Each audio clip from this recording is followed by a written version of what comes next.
আমাকে এমন একটা লোভনীয় অফার দেয়া হলো যে আমি আসলে রিমার্কে ছাড়া এখন কিছু ভাবতে পারছি না। এটা কোনো অর্থনৈতিক অফার না, এতটুকু আমি আপনাকে বলে দিতে পারি। কেমন আছেন সবাই? মেগাস্টার শাকিব খানকে অসংখ্য ধন্যবাদ এরকম একটা ওয়ার্ম ওয়েলকামের জন্য।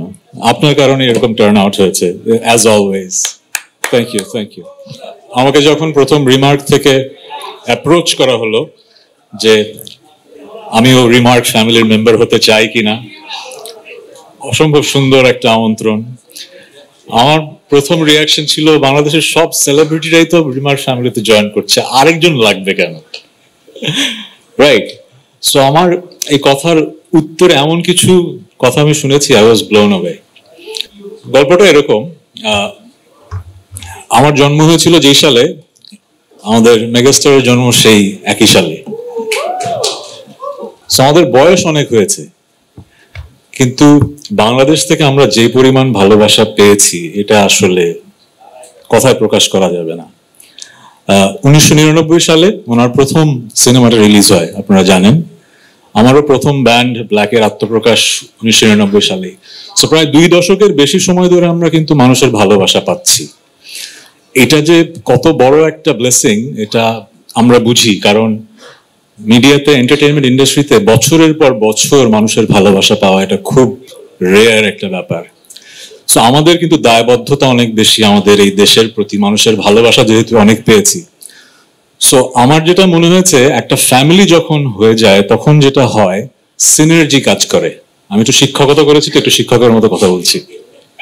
সিনার্জি মানে হচ্ছে যে যখন অনেকগুলো মানুষ একসাথে আসে তখন ইন্ডাস্ট্রিতে কালেকটিভ আউটপুটটা অনেক ভালো হয়। ইন্ডিভিজুয়ালি আপনি কিন্তু যতটুকু করতে পারবেন তার চেয়ে অনেক ভালো করতে পারবেন। সো আমাকে এমন একটা লোভনীয় অফার দেয়া হলো যে আমি আসলে রিমার্কে ছাড়া এখন কিছু ভাবতে পারছি না। এটা কোনো অর্থনৈতিক অফার না, এতটুকু আমি আপনাকে বলে দিতে পারি। যেটা হয় কি, মানুষ বেঁচে থাকতে চায় কিভাবে? তার কাজ দিয়ে। মেগাস্টার শাকিব খান, আমরা মেগাস্টার বললেই কিন্তু মেগাস্টার না, ওনার তুফান যেরকম তুফান সৃষ্টি করেছে সে কারণেই উনি মেগাস্টার, রাইট? সো কাজ দিয়ে কিন্তু আমরা বেঁচে থাকি। সো রিমার্ক আমাকে এরকমই একটা অসাধারণ সুযোগ করে দিয়েছে। আমি গত 25 বছরে যেই ভালোবাসা পেয়েছি, মূলত পেয়েছি হচ্ছে মৌলিক গান করেছি বলে, তাই তো? আর মৌলিক গান হিট করা কিন্তু অনেক কঠিন। আমরা কিন্তু রিমেক করে তাড়াতাড়ি হিট হয়ে যেতে পারি, কিন্তু মৌলিক গান হিট করার কাজটা সবচেয়ে কঠিন। এবং সেই কাজটা 25 বছর আগেও ভাগ্যক্রমে আমি পেরেছি। এবছরও তো রঙে রঙে রঙিন হবো, হয়তো এবছর সবচেয়ে আপনাদের প্রিয় গান হয়ে গেছে। সো এই সুযোগটা কিন্তু পেয়েছি মানুষের ভালোবাসা পেয়েছি বলে, কিন্তু আরো ভালো কাজ করতে চাই।